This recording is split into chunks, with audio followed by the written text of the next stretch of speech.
Ketaki Joshi talk टाईममध्ये तुमच्या सगळ्यांचं स्वागत आहे. आपण टॉक टाईममध्ये गेल्या आठवड्यामध्ये लेसर हिमोथेरपी म्हणजे नेमकं काय हे जाणून घेतलं होतं. एक उपचार पद्धती जी आपल्या औषधांसोबत, जी आपल्या उपचारांसोबत आपण कायम ठेवू शकतो आणि त्यामुळे नक्कीच फायदा होतो असा अनेक जणांचा अनुभव देखील आहे. आणि आज आपण बोलणार आहोत हृदयविकार आणि लेसर हिमोथेरपी या विषयावर. आणि यासाठी बोलण्यासाठी आपल्यासोबत आहेत डॉक्टर शैलेंद्र पाटील, जे संस्थापक आहेत लेसर हिमोथेरपी संस्थेचे आणि ते स्वतः ऑर्थोपेडिक सर्जन देखील आहेत. त्यांच्याशी आपण बोलणार आहोत नेमकं हृदयविकारामध्ये हिमोथेरपीचा कशा प्रकारे फायदा होऊ शकतो. खूप खूप स्वागत आहे तुमचं डॉक्टर या कार्यक्रमामध्ये. नमस्कार. खरं तर हृदयविकार आता काही वयाचं बंधन राहिलेलं नाहीये, कारण अगदी तरुण वयापासून ते प्रत्येकाला हृदयविकार काही ना काहीतरी त्रास होतोच आहे. अशा वेळेला हिमोथेरपी हृदयविकारामध्ये काय उपयुक्त कशा प्रकारे ठरू शकते? तुम्ही जे म्हणालात आधी की हृदयविकाराचा वयाशी तर काही संबंध राहिला नाही, तर याचा ऑफिशियल सर्वे WHO ची जागतिक आरोग्य संघटना आहे त्या आरोग्य संघटनेने केला. आणि पहिला हार्ट अटॅक ज्या लोकांना आला त्या लोकांचा त्यांनी सर्वे केला. त्यांना असं लक्षात आलं की पहिला हार्ट अटॅक आलेल्या लोकांपैकी 58% लोकांना आधी हृदयविकाराची किंवा कुठलीही कल्पना नसते. त्यांना कुठलाही आजार नसतो, कुठलाही औषध गोळी किंवा काही त्रास होत नसतो किंवा औषधही चालू नसतात. या 58% लोकांना हृदयविकाराचा झटका आल्यानंतर कळतं की आपल्याला हार्टचा प्रॉब्लेम चालू होता, तो आज आपल्याला लक्षात आला. दुसरी गोष्ट, ह्या 58% लोकांमधले 50% म्हणजे 24 ते 25% लोक दवाखान्यापर्यंत पोहोचू शकत नाहीत. पहिला हृदयविकाराचा झटका एवढा तीव्र असतो आणि पूर्व तयारी नसल्यामुळे, त्या शरीराची तयारी नसल्यामुळे पहिल्या झटक्यामध्येच ह्या लोकांचा विषय संपून जातो. तिसरी सर्वात महत्त्वाची आणि धक्कादायक गोष्ट अशी की जागतिक आरोग्य संघटनेने जी पाहणी केली तिच्यामध्ये हृदयविकाराचा पहिला झटका येण्याचं जे वय आहे, ॲव्हरेज एज आहे, ते अमेरिका आणि पाश्चात्य देशांमध्ये 50 आणि 55 आहे. आपल्या भारतामध्ये ते 35 आणि 40 आहे. म्हणजे आपली तरुण पिढी जी आहे, जी आपली कार्यक्षम पिढी आहे किंवा ज्याच्यावर आपलं पुढचं 20-25 वर्षाचं कार्यभार अवलंबून आहे, की ज्यांच्याकडे आपण अपेक्षेने बघतो, तोच हा एज ग्रुप आहे की ज्याच्यामध्ये हृदयविकाराचं प्रमाण प्रचंड प्रमाणात वाढत चाललं आहे. आता ह्याला बऱ्याचशा गोष्टी कारणीभूत असतात, जसं हेरिडिटरी म्हणा, लाईफस्टाईल म्हणा, काम करण्याच्या पद्धती म्हणा, आहार, ताणतणाव, आहाराच्या चुकीच्या पद्धती, ह्या सगळ्यांचा मिळून हा हृदयविकाराचा प्रॉब्लेम डेव्हलप होतो. या सर्वांमधून बाहेर पडण्याकरता आपण पर्सिस्टंटली ह्या मागे राहिलो आहोत की आजार पूर्ण मुळापासून बरा करता आला पाहिजे, असं आपलं लेझर हिमोथेरपी क्लिनिक्सचं ब्रीदवाक्यच आहे. आणि वी हेल्प पीपल, म्हणजे आम्ही लोकांना मदत करतो पूर्णपणे आयुष्य नॉर्मल पहिल्यासारखं जगण्याकरता. तर ह्याच्यामध्ये आम्ही लेझर हिमोथेरपी आणि हृदय संजीवन हा आमचा एक प्रोग्राम आहे, त्याच्यामध्ये आम्ही लेझर हिमोथेरपी प्रामुख्याने वापरतो. हृदयविकार ज्या रक्तवाहिन्यांच्या ब्लॉकेजेस मिळवतो त्याला करोनरी आर्टरी डिसीज असं म्हणतात. आणि जवळजवळ 70 ते 80% हृदयविकार ह्या कॅटेगरीमध्ये मोडतात. आणि उरलेले जे काही आहे ते हृदयामध्ये छिद्र असणं, कार्डिओमायोपॅथी असणं, व्हायरसेसचा संसर्ग होणं किंवा अशी इतर बाकीचे जे आजार आहेत ते साधारणपणे 10 ते 15% मोडतात. मेजॉरिटी ग्रुप जो आहे तो ह्या प्रकारात मोडतो. आणि सर्वात महत्त्वाची गोष्ट, हे आपण टाळू शकतो, प्रिव्हेंट करू शकतो आणि झालेल्या आजारामधून आपण सही सलामत बाहेर पडू शकतो. त्याच्याकरता आपण लेझर हिमोथेरपीचा साधा, सोपा आणि सरळ उपचार लोकांना हेल्थ कंपेनियन म्हणून करायला सांगतो. लेझर हिमोथेरपी कसं काम करते हे मी मागच्या वेळी तुम्हाला सांगितलं होतं की आपल्या डाव्या हाताच्या रक्तवाहिन्या आहेत, मनगटावर ज्या ठिकाणी आम्ही नाडी बघतो त्या ठिकाणी वाहणारं रक्त असतं. या वाहणाऱ्या रक्ताला आपण लेझरच्या यंत्राद्वारे लेझरची किरणं त्यावर सोडतो. वाहणारं रक्त जेव्हा लेझरनी ट्रीट केलं जातं किंवा त्याच्यावर थेरपी केली जाते, हे वाहणारं रक्त दर 8 मिनिटाला पूर्ण बॉडीत फिरून त्या ठिकाणी परत येतं. अशी परिस्थिती असल्यामुळे हृदयविकारापासून तर रक्तवाहिन्यांमधले वेगवेगळ्या प्रकारचे आजार जे आहेत त्या सर्वांना याची मदत होते. लेझर हिमोथेरपी नेमकं कसं काम करते, तर लेझर हिमोथेरपी सायंटिफिक भाषेत सांगायचं झालं तर तीन मेन त्याचे भाग आहेत. पहिला आणि सर्वात महत्त्वाचा, सोप्या भाषेत सांगायचं तर रक्तातला कचरा हा सगळा या लेझर हिमोथेरपीने साफ होतो. म्हणजे अशुद्ध रक्त असतं ते रक्तामध्ये जो काही कचरा असतो, वाढलेलं कोलेस्टेरॉल असू देत, रक्तवाहिन्यांमध्ये तयार होणारे बारीक बारीक गुठळ्या असू देत, ह्या ज्या गोष्टी आहेत, हा जो कचरा आहे, फ्री रॅडिकल्स असू देत, व्हायरस, बॅक्टेरिया यांचा संसर्ग असू दे, हे पहिल्या ह्याच्यामध्ये क्लिअर होतं. दिस इज मेन रोल. दुसरा रोल असा आहे की लेझर हिमोथेरपीमध्ये लेझरच्या किरणांमध्ये जे फोटॉन्स असतात, हे फोटॉन्स आपल्या शरीरातल्या सगळ्या पेशी ॲब्सॉर्ब करतात. म्हणजे वाहणाऱ्या रक्तामध्ये ज्या पेशी असतात, तांबड्या पेशी, पांढऱ्या पेशी, प्लेटलेट्स, फायब्रिनोजेन, सिरम, त्याच्यानंतर रक्तवाहिन्यांचं आवरण ज्याला आपण एंडोथिलियम म्हणतो, हे सर्व ते फोटॉन्स ॲब्सॉर्ब करतात आणि एकदा फोटॉन्स ॲब्सॉर्ब केले की प्रत्येक पेशीमध्ये मायटोकॉन्ड्रिया नावाचा एक ऑर्गन असतो जो त्याचं ऊर्जा निर्मितीचं साधन असतं. हे फोटॉन्सचे किरण त्यांनी ॲब्सॉर्ब केले की त्या ठिकाणी ऊर्जा निर्मिती चालू होते आणि प्रत्येक पेशी तिला नेमून दिलेलं काम, नैसर्गिकरित्या जे नेमून दिलेलं काम आहे ते पूर्ण क्षमतेने करायला लागते. त्याच्यामुळे हृदयाचा किंवा रक्ताभिसरण संस्थेमधल्या तांबड्या पेशींचा ऑक्सिजन आणि ग्लुकोज वाहून नेण्याची जी क्षमता आहे ती पूर्णपणे फुल फॉर्ममध्ये कामाला येते. पांढऱ्या रक्तपेशी ज्या असतात, WBC ज्याला आपण म्हणतो, ती रक्तातला कचरा, गुठळ्या किंवा डिजनरेटिव्ह डॅमेज टिश्यू ज्या असतात त्यांना सगळ्यांना गिळंकृत करून बाहेर फेकण्याचं काम ते व्यवस्थित करायला लागतात. याचप्रमाणे फायब्रिनोजन आणि इतर मटेरियल जे आहे तेही रिडक्शनच्या कामासाठी आपल्याला लेझर हिमोथेरपीची मदत होते. हा पहिला पार्ट झाला. दुसरा पार्ट झाला. आणि तिसरा आणि सर्वात महत्त्वाचा पार्ट, लेझर हिमोथेरपीने आपण बॉडीला ॲक्च्युअली उद्दीपित करतो. म्हणजे लेझरची जी किरणं आहेत ती सारखी त्या ठिकाणी पडून आपल्या पेशी उद्दीपित होतात. एकदा त्या पूर्ण फंक्शनिंगला कामाला लागल्या की त्या तारुण्य अवस्थेत परत येतात आणि एकदा ती तारुण्याची अवस्था आली, सोप्या भाषेत सांगायचं तर त्या रिप्रोडक्शनकडे चालू पडतात. ह्या रिप्रोडक्शनचा म्हणजे रिज्युवनेशन ज्याला म्हणतो आपण, त्याचा उपयोग आपल्याला न्यू एन्जिओजेनेसिस म्हणजे नवीन रक्तवाहिन्या तयार होणे, नव्या मांसपेशी तयार होणे याच्याकरता आपल्याला त्याचा चांगला उपयोग होतो. हृदयविकारामध्ये या तिन्ही गोष्टी, तिन्ही मेकॅनिझम ज्या आहेत त्या अतिशय चांगल्या प्रकारे लागू पडतात. त्यामुळे लेझर हिमोथेरपीनं हृदयविकारावर आपल्याला चांगल्या प्रकारे कंट्रोल मिळवता येऊ शकतो. तुम्ही जसं सांगताय तसं याचा खूप फायदा होतो, पण हृदयविकाराचे सुद्धा अनेक प्रकार आहेत. तर कोणाकोणाला याचा उपयोग होऊ शकतो म्हणजे, आणि तो कशा प्रकारे होतो? म्हणजे हृदयविकाराचे झटके येऊन गेलेल्यांना किंवा जसं तुम्ही म्हणताय काहींच्या रक्तात क्लॉट असतात, गुठळ्या असतात, या लोकांना कसा उपयोग होतो आणि ती उपचाराची किती गरज आहे, तीव्रता किती आहे, हे तुम्ही कसं ठरवता? ॲक्च्युअली माझं स्वतःचं स्पष्ट मत असं आहे की WHOचा जो सर्वे मी सुरुवातीला तुम्हाला सांगितला, तुम्हाला आजारी यायची वाट बघू नका. लेझर हिमोथेरपी अत्यंत सुरक्षित आणि सोपी उपचार पद्धती आहे.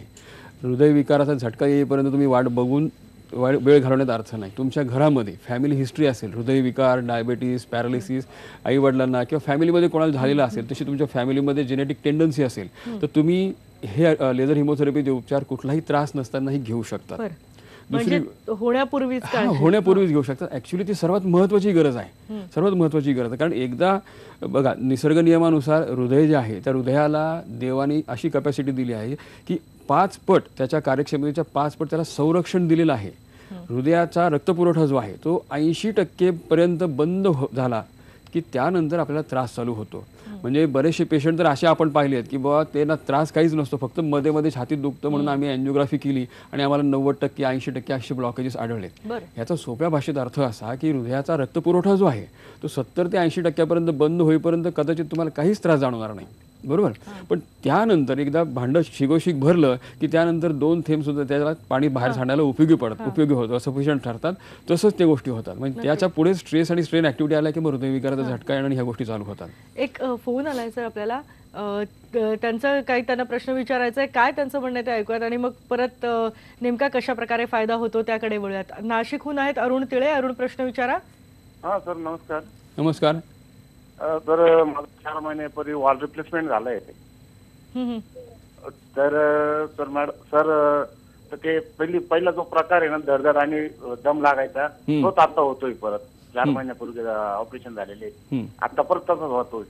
आता त्याच्यात वारसू गोळी चालू आहे एक, आणि एक याचे कार्डिओलॉजिस्ट गोळी.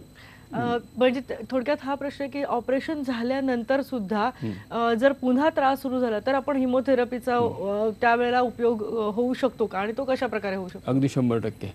एक सर्वात महत्त्वाची गोष्ट लक्षात घ्या, आपण एन्जिओग्राफी करतो त्यावेळेस आपल्याला 3 ते 4 मिलीमीटरपेक्षा मोठ्या असलेल्या रक्तवाहिन्यांमधले ब्लॉकेजेस कळतात, पहिला मुद्दा. दुसरा मुद्दा, त्याच्यापेक्षा पुढच्या ज्या रक्तवाहिन्या असतात, मायक्रो सर्क्युलेशन जे असतं किंवा ॲक्च्युअल हृदयाच्या स्नायूंना ज्या रक्तवाहिन्या पुरवठा करतात त्या आपल्याला एन्जिओग्राफीमध्ये दिसत नाहीत, बरोबर. त्यामुळे होतं काय की आपण एन्जिओग्राफीमध्ये मोठ्या रक्तवाहिन्यांच्या ब्लॉकेजेसला ट्रीटमेंट करतो, पण आपण हा पुढचा जो ब्लॉकेजेसचा प्रकार आहे, मायक्रो एन्जिओपॅथी ज्याला म्हणतो आपण, किंवा जे ब्लॉकेजेस पुढे डेव्हलप झालेले आहेत त्याच्यावर आपण काही ट्रीटमेंट करीत नाही. इनफॅक्ट त्याच्याकरता औषधच नाही, बरोबर. दुसरी गोष्ट अँजिओग्राफी अँजिओप्लास्टी किंवा बायपास ह्या ज्या 2 सर्जरीज आहेत ह्या तात्कालिक स्वरूपाच्या म्हणजे सिम्प्टोमॅटिक ट्रीटमेंट आहेत असं माझं स्पष्ट मत आहे. रक्तवाहिन्या जेव्हा ब्लॉक होतात त्या रक्तवाहिन्या जेव्हा आकुंचन पावतात आतल्या ह्याच्यामुळे अथेरोस्क्लेरोसिसमुळे त्या ठिकाणी आपण प्लास्टिकची नळी टाकून ओपन करतो त्याला आपण अँजिओप्लास्टी असं म्हणतो बरोबर. आणि दुसरा प्रकार जो आहे की ज्या रक्तवाहिन्या ब्लॉक झालेल्या आहेत त्यांना तिथेच तसंच ठेवून त्याला बायपास करायचं म्हणजे आजाराला बायपास करून आपण जे ऑपरेशन करतो त्याला बायपास ऑपरेशन म्हणतात.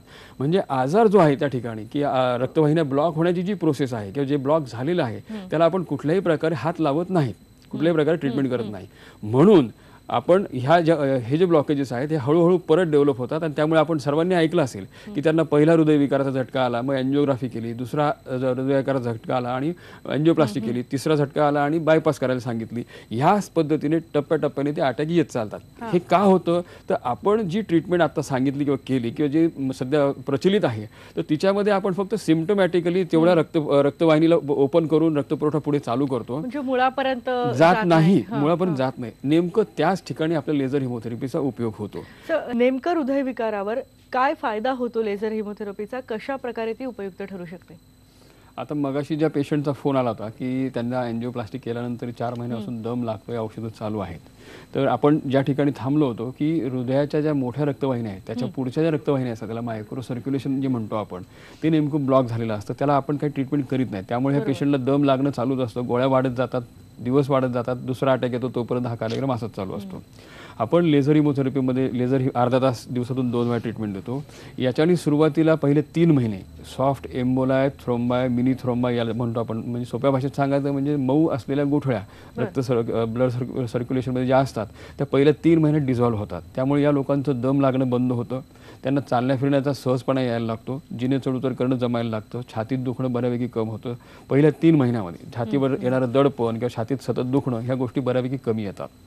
3 ते 6 महिने ह्या पिरियडमध्ये ज्या काही रक्तवाहिन्या मेजर ब्लॉक असतात म्हणजे 80%, 90%, 95% ज्या ब्लॉक असतात त्या ठिकाणी नव्या रक्तवाहिन्या तयार होणे मायक्रो निओव्हॅस्क्युलरायझेशन ज्याला म्हणतो निओ अँजिओजेनेसिस ज्याला म्हणतो आपण त्या पद्धतीच्या नव्या रक्तवाहिन्या तयार होतात. नैसर्गिकरित्याच अशा रक्तवाहिन्या त्या ठिकाणी ऑलरेडी असतात पण त्या बिकॉज विदाऊट एनी स्टिम्युलेशन त्यांचे डायमीटर वाढत नाही त्यामुळे त्या पूर्णपणे कार्यक्षम व्हायला अवघड जातं. तर आपण जी लेझर हिमोथेरपी देतो तिच्याने वाहणारं रक्त जेव्हा त्यांच्यातून जायला लागतं हे ट्रीटमेंट दिलेलं रक्त जेव्हा त्या मायक्रो सर्क्युलेशनमधून जायला लागतं तेव्हा रक्तवाहिन्यांचा आकार वाढायला लागतो त्याला व्हासो डायलिटेशन असं म्हणतात आणि हळूहळू त्या रक्तवाहिन्या बऱ्यापैकी मोठ्या प्रमाणात मोठ्या आकाराच्या तयार व्हायला लागतात. त्याचप्रमाणे जे हृदयविकाराचा झटका आल्यामुळे जे स्नायू दुखावतात रक्तपुरवठा बंद पडल्यामुळे निश्चित झालेले असतात किंवा फायब्रोसिस झालेलं असतं तर त्या ठिकाणी नवीन मांसपेशी तयार व्हायला लागतात आणि अशा प्रकारे हृदयाचा जो हे आहे डॅमेज झालेला आहे ते रिव्हर्स व्हायला आपल्याला मदत होते. दुसरी गोष्ट आपण हे रोज करतो त्यामुळे पुढं परत अटॅक येऊ नये यासाठी पण आपल्याला त्याची मदत होते कारण लेझर हिमोथेरपीने ब्लड प्रेशर कमी होतं रक्तामधला कचरा साफ होतो त्याच्यामध्ये कोलेस्टेरॉल जे वाढलेलं असतं ते लवकर नॉर्मलला येऊन जातं. रक्तामध्ये वाढलेली साखर जी असते जी मेन कारण असते त्यासाठी ती पण कमी यायला लागते म्हणजे डायबिटीसही कंट्रोलला यायला लागतो. रक्तवाहिन्यांच्या आतमध्ये जे काठिण्य आलेलं असतं अथेरोस्क्लेरोसिस नंतर जी पुढची स्टेज येते आर्टेरिओस्क्लेरोसिस साधारणपणे 6 महिने ते 9 महिने ह्या पिरियडमध्ये आर्टेरिओस्क्लेरोसिसही बऱ्यापैकी सॉफ्ट व्हायला लागतं आणि एकंदरीत ह्या लेझर हिमोथेरपीमुळे हृदयाचा आणि मेंदूच्या पेशींचा जो ऑक्सिजनचा आणि ह्याचा सप्लाय असतो तो 28 ते 36% इम्प्रूव्ह होतो. त्यामुळे सुद्धा हृदयविकाराचा झटका येऊन गेलेल्या पेशंटला जर आपण ही ट्रीटमेंट चालू केली तर त्याची रिकव्हरी जी आहे ती फार फास्ट आणि लवकर होते. नक्कीच खूप चांगले फायदे आहेत. एक फोन आलेला आपल्याला सुन आहेत भाऊसाहेब कांदळकर प्रश्न विचारा. हो मॅडम नमस्ते. हा मॅडम 16/4 माझी अँजिओप्लास्टी झाली. हा तर असं मला म्हणजे हृदयाला काही त्रास नव्हता झाला फक्त पोटामध्ये ना अशी आग व्हायची मॅडम जाळ झाल्यासारखा. मग त्याच्यानंतर मग निदान केलं तर ते 90% ब्लॉकेज होतं असं पण मला घाम वगैरे असं काही आलंच नव्हतं मॅडम. मग अँजिओप्लास्टी केली. हा तर मग काय असं हार्टला असं काही जाणवलं नाही माझ्या सुद्धा म्हणजे जसं तुम्ही म्हणालात की 70 ते 80% कदाचित जाणवतही नसेल. मगाशी मी म्हणालो त्याप्रमाणे हृदयाला नैसर्गिकरित्याच एवढी कॅपॅसिटी प्रचंड दिलेली असते की तिचं लेव्हल येईपर्यंत तुम्हाला बाहेर काही त्रास जाणवतच नाही आणि एकदा घडा पूर्ण भरलेला असला की त्यात जस्ट निमित्त होतं आणि मग हार्ट अटॅक येतो. तुमची मेहनत करण्याची ताकद चांगली असेल तुमचा रोजचा व्यायाम चांगला असेल बरोबर श्रम करण्याची कॅपॅसिटी चांगली असेल तर बऱ्याच वेळा हे पण टॉलरेट होतं. जवळजवळ 80-90 जसं यांनी सांगितलं की 80% 90% ब्लॉकेज आल्यानंतर मला त्रास तर काहीच नव्हता, पण ही जी काही ते सांगतात की मला पोटात आग व्हायची आणि हे, तर हे हृदयविकाराचंच लक्षण असतं, हे ते महत्त्वाचं आहे. तर सांगण्याचा उद्देश काय की आपण इतके दिवस ते रेटण्याची गरज नाही. जो पहिले मी WHO सर्व्हे सांगितला होता की त्यानुसार प्रत्येक ॲडल्ट माणसाने म्हणजे 25-30 वर्षापेक्षा मोठी जी आहेत त्यांनी प्रत्येकाने वर्षातून एकदा तरी आपली चेकअप केलंच पाहिजे. नक्कीच सर, याच्यानंतर खरं तर हृदय संजीवन उपचार काय आहे ते जाणून घ्यायचं. हृदय संजीवन उपचारमध्ये आपण त्याचे 4 कॉम्पोनंट्स असतात. त्याच्यातला पहिला सर्वात महत्त्वाचा म्हणजे लेसर हिमोथेरपी, ज्याच्याने टोटली बॉडीच्या बाहेरून आपण सगळी हृदयाला रक्ताभिसरण संस्थेला ट्रीटमेंट करतो. हा पहिला भाग. त्याच्यानंतर न्यूट्रिशनवर आपण मार्गदर्शन करतो. न्यूट्रिशनल सप्लिमेंट्स आपण मार्गदर्शन करतो त्याच्यावर, की ज्यावेळेस नव्या रक्तवाहिन्या, नव्या मांसपेशी तयार होणं आपण गृहीत धरतो, त्यावेळेस त्या नवीन निर्मितीसाठी जे काही रॉ मटेरियल लागणार असतं तर ते आपल्या जेवणामधून गेलं पाहिजे किंवा आपल्या पचन संस्थेने ते ॲब्सॉर्ब केलं पाहिजे, ही आपली माफक अपेक्षा असते. आपल्या नेहमीच्या डाएटमध्ये जर ते मिळत नसेल तर आपण पेशंटला त्या पद्धतीने खाण्यापिण्याच्या पद्धती समजावून सांगतो. गरज असेल त्या पेशंटला त्या पद्धतीचे सप्लिमेंट्स आपण घ्यायला सांगतो. त्याच्यानंतर तिसरा आणि सर्वात महत्त्वाचा म्हणजे रेग्युलर एक्झरसाइज, पायी फिरणं 30 ते 45 मिनिटं रोज कंपल्सरी. आजार असो वा नसो तुम्ही फिरायलाच पाहिजे. तुम्ही चलनवलन चालू ठेवलं तर तुमच्या हृदयसंस्थेचा स्टॅमिना वाढतो, हृदयसंस्थेचा स्टॅमिना मेंटेन राहतो आणि तुम्हाला बारीक सारीक हृदयविकाराच्या ज्या काही तक्रारी असतात त्याची वेळीच कल्पना येऊ शकेल. आणि चौथा आणि सर्वात महत्त्वाचा, हृदयविकारावर सर्वात महत्त्वाचा परिणाम ज्याचा होतो त्याला ऑटोनॉमिक नर्व सिस्टीम असं म्हणतात. म्हणजे हे आपले जे ताण तणाव स्ट्रेस असतात ते, तर हे कमी करण्याकरता आमच्याकडे ॲलोपॅथीमध्ये झोपेच्या औषधाशिवाय दुसरं औषध नाही. एन्झिओलायटिक जी काही औषधं आहेत ती पण त्याच पद्धतीने काम करतात. माणसाला झोपून ठेवल्याने काही त्याचा आजार बरा होणार नाही. त्यामुळे जागेपणी सुद्धा त्याला ताणतणाव झेपता आला पाहिजे, यासाठी आपल्या आयुर्वेदानं शिकवलेला हजारो वर्षापासून आपल्याकडे प्रचलित असलेला प्राणायाम हा जो प्रकार आहे तो प्रत्येकाने कमीत कमी 15 ते 20 मिनिटं रोज केला पाहिजे. ही चतुसूत्री जर सांभाळली तर आपल्याला हृदयविकारापासून परावृत्त होता येईल. हृदयविकाराचा झटका आलेला असेल तर त्याच्यातून आपल्याला पूर्णपणे बाहेर पडून नॉर्मल आयुष्य जगता येईल. नक्कीच. आणि खरं तर खूप बोलण्यासारखं आहे, खूप महत्त्वाचे मुद्दे तुम्ही सांगताय, पण लेझर थेरपीचं नेमकं हृदयविकारावर किती उपयुक्त ती ठरू शकते तुम्ही खूप छान समजावलं आज. याबद्दल खूप खूप धन्यवाद आणि इथे आल्याबद्दल आभार. धन्यवाद. टॉक टाइममध्ये आज आपण इथेच थांबतोय. पहा फक्त IBN लोकमत.